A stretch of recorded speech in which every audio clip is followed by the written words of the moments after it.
எல்லாருக்கும் வணக்கம். Welcome to வெஞ்சனம் சமையல். இன்றைக்கி நம்ம கேரட் அல்வா பற்றி தான் பார்க்க போகிறோம். வாங்க எப்படி செய்யலான்னு பார்க்கலாம்.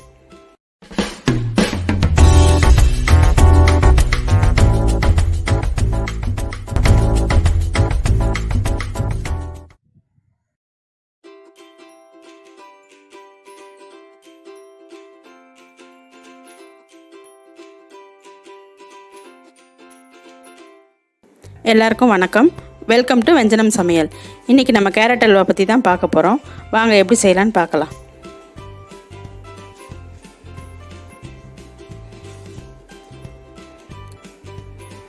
ஸ்டவ் ஆன் பண்ணி ஒரு குக்கர் வச்சுருக்கேன்.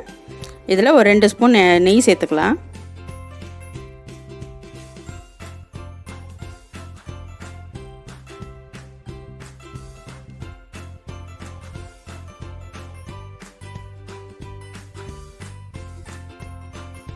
இதில் கேரட்டை நல்லா சுத்தம் பண்ணி இந்த மாதிரி துருவி எடுத்துக்கோங்க.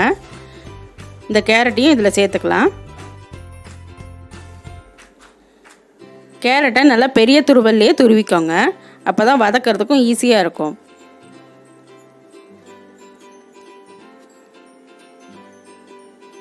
கேரட்டெல்லாம் சேர்த்தாச்சு. நெய்யிலே 1 நிமிஷம் நல்லா நான் வதக்கி எடுத்துக்கோங்க.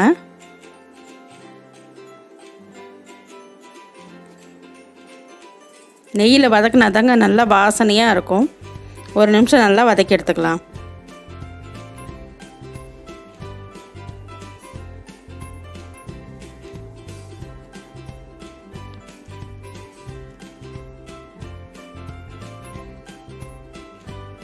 நல்லா வதக்கியாச்சு. பார்க்குறதுக்கு நிறைய தெரியும். வதக்க வதக்க கொஞ்சம் கம்மியாகிடுங்க.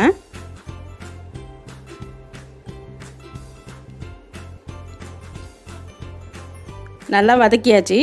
இன்றைக்கி 1 கிலோ கேரட் எடுத்திருக்கேன். அதுக்கு 1 கிளாஸ் பால் சேர்த்துக்கலாம். நல்லா காய்ச்சி ஆற வச்ச பால் சேர்த்துக்கோங்க.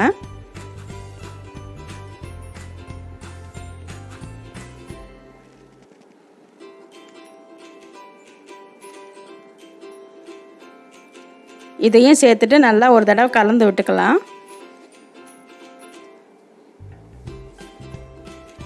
இப்போ மூடி போட்டு விசில் போட்டுருங்க. ஒரு 2 விசில் வரணும்.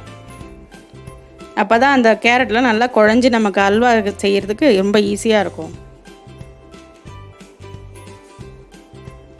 இது எங்கள் வீட்டு மாடியில் இருக்க மல்லி செடி தாங்க.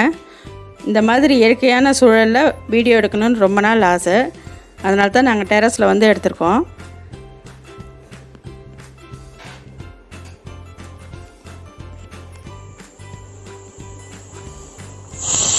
ரெண்டு விசில் நல்லா வந்துடுச்சுங்க. ப்ரெஷர்லாம் குறைஞ்சதும் இப்போ எடுத்து பார்க்கலாம்.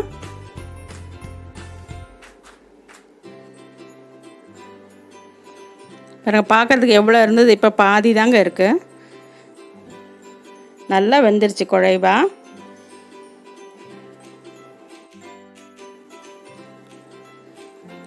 இப்போ இன்னொரு பேன் அடுப்பில் வச்சுருக்கேன். இதில் ஒரு 2 ஸ்பூன் நெய் சேர்த்துக்கலாம்.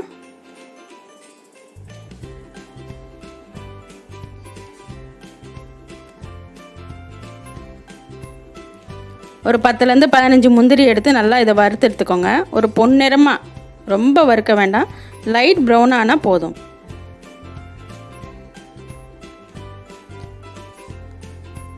வேறு பிளேட்டுக்கு மாற்றிக்கலாம். திரும்பவும் அதே பேனில் இப்போ இந்த கேரட் அல்வா சேர்த்துக்கலாம். குக்கர் பத்தலைன்றதுனால நான் வேறு பேனில் மாற்றிருக்கேன். நீங்கள் அப்படியே செய்யணுன்னாலும் செய்யலாம்.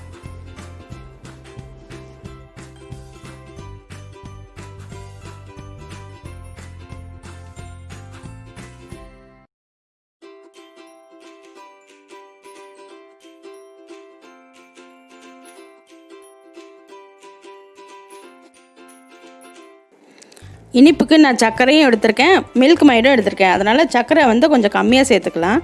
ஒரு 150 கிராம் சேர்த்துருக்கேன். மீதிக்கு நம்ம மில்க் மைட் சேர்த்துக்கலாம். சர்க்கரை நல்லா மெல்ட் ஆகி மறுபடியும் தண்ணி போல் ஆகுங்க. அது நல்லா வத்துற வரைக்கும் கலந்துக்கிட்டே இருக்கணும்.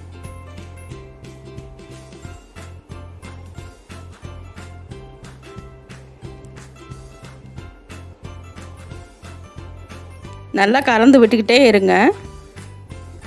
இந்த ஈரத்தன்மை தண்ணி எவ்வளோ இருக்குது பார்த்திங்களா, இந்த ஈரத்தன்மை இல்லாத அளவுக்கு நம்ம வதக்கி எடுத்துக்கணும்.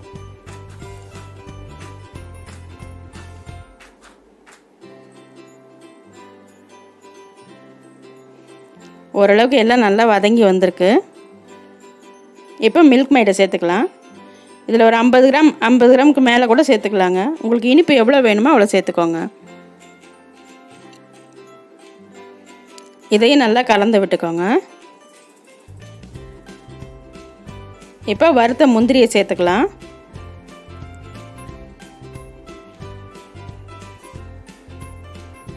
நல்லா தண்ணியெல்லாம் வற்றி நமக்கு அல்வா ரெடி ஆகிட்டுருக்குங்க.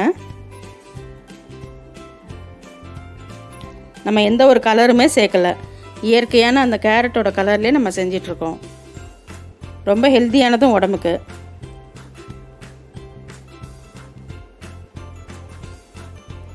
இப்போ நல்லா வதக்கியாச்சுங்க. இன்னும் ஒரு 2 ஸ்பூன் நெய் சேர்த்துக்கலாம். நெய் எவ்வளோனாலும் சேர்த்துக்கலாங்க, அவங்க விருப்பம்தான் அது. இந்த ரெசிபி உங்களுக்கு பிடிச்சிருந்துன்னா லைக் பண்ணுங்கள், ஷேர் பண்ணுங்கள், கமெண்ட் பண்ணுங்கள் அண்ட் சப்ஸ்கிரைப் பண்ணுங்கள். கூடவே பெல் பட்டனையும் அழுத்துங்க.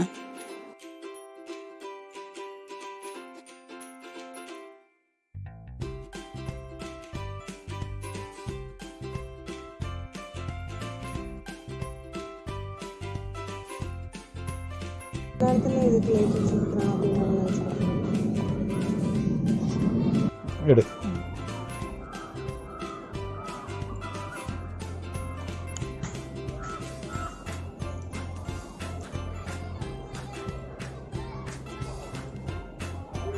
உண்மையிலே ரொம்ப நல்லா வந்திருக்குங்க. நீங்களும் இதே மாதிரி ட்ரை பண்ணி பாருங்கள், ரொம்ப நல்லாயிருக்கும்.